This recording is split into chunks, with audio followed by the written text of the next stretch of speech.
O almoço de família parou no instante em que a sogra largou os talheres sobre a mesa, encarou a nora, na frente de todos, e disse, sem baixar a voz, que aquela menina nunca foi mulher suficiente para o filho dela, que só estava ali porque tinha se aproveitado da situação, e que a família inteira precisava saber quem ela realmente era. O silêncio foi imediato. Ninguém riu, ninguém reagiu, ninguém teve coragem de interromper. A nora permaneceu sentada, sentindo o rosto queimar, enquanto percebia que estava sendo humilhada publicamente por alguém que jamais escondeu o desprezo que sentia por ela. Aquela mulher não era uma desconhecida naquela casa. Era a esposa do filho, mãe do neto que corria pela sala minutos antes.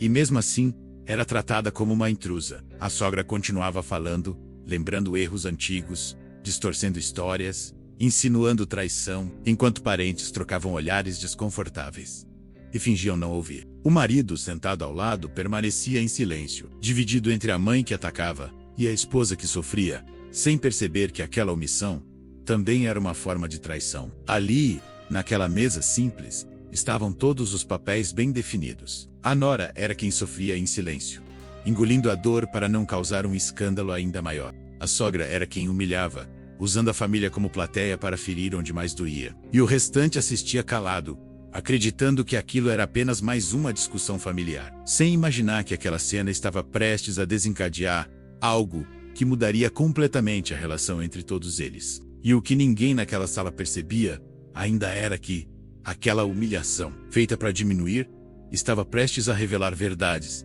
que jamais poderiam ser apagadas. Depois daquele almoço, a nora passou a perceber que a humilhação não tinha sido um momento isolado, mas apenas o começo. Em encontros seguintes, a sogra fazia comentários disfarçados. Comparava a nora com antigas namoradas do filho, dizia em tom de deboche que outras mulheres tinham mais educação, mais família e mais postura. A nora ouvia em silêncio, forçando um sorriso, engolindo seco, enquanto sentia o olhar de julgamento dos parentes. O marido tentava minimizar. Dizia que a mãe era assim mesmo, que não valia a pena discutir, mas essa omissão começava a doer tanto quanto as palavras da sogra. Em conversas interrompidas ao entrar na sala, mensagens que o marido apagava rápido demais, e encontros casuais demais entre a sogra e uma antiga conhecida da família, a nora começou a sentir que algo estava sendo construído pelas costas dela. Não havia prova clara, apenas um desconforto crescente. Uma sensação de estar sendo empurrada para fora daquele lugar, aos poucos. As provocações ficaram mais diretas. A sogra passou a insinuar que o neto não parecia com um pai, que a nora devia explicações à família, que mulher direita não colocava a família em situações constrangedoras. Tudo isso enquanto mexia no celular, trocando mensagens que paravam assim que alguém se aproximava. A nora percebia o jogo, mas continuava em silêncio, observando, guardando cada detalhe, tomando uma decisão interna que ninguém ao redor conseguia enxergar. O clima na família se tornava cada vez mais pesado. Almoços viraram interrogatórios velados. Visitas eram marcadas sem aviso.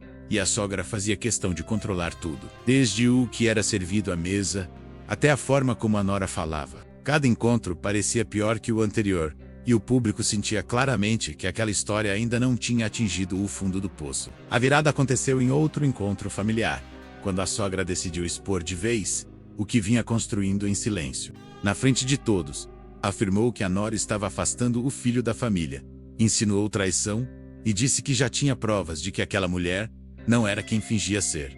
O choque foi geral. A nora permaneceu sentada, respirando fundo, até pedir a palavra pela primeira vez desde o início de tudo. Com calma absoluta, ela colocou o celular sobre a mesa e mostrou mensagens, áudios e conversas que havia guardado em silêncio por semanas. Ali estava a verdade. A sogra articulando encontros com a ex do filho, tentando convencer parentes de que a nora era uma ameaça, manipulando histórias para provocar uma separação. A sala ficou muda. O marido empalideceu ao perceber que a traição não vinha da esposa, mas de dentro da própria família. A inversão foi imediata. Quem humilhava agora, tentava se explicar. Quem acusava agora, se defendia. A sogra perdeu o controle. Tentou justificar, chorou, mas já era tarde. O filho se levantou, disse que não aceitava mais aquele comportamento, e deixou claro, diante de todos, que quem passasse dos limites ficaria de fora da vida dele e da família que havia construído. A nora não gritou, não xingou, não comemorou. Apenas se levantou, pegou o filho pela mão e disse: olhando diretamente para a sogra. Que o silêncio dela nunca foi submissão, foi paciência. E que quem humilha em público costuma esquecer que a verdade sempre aparece quando menos se espera. Essa frase ficou ecoando na cabeça de todos, porque naquele dia não foi apenas uma nora que se defendeu. Foi uma família inteira obrigada a encarar o peso das próprias atitudes.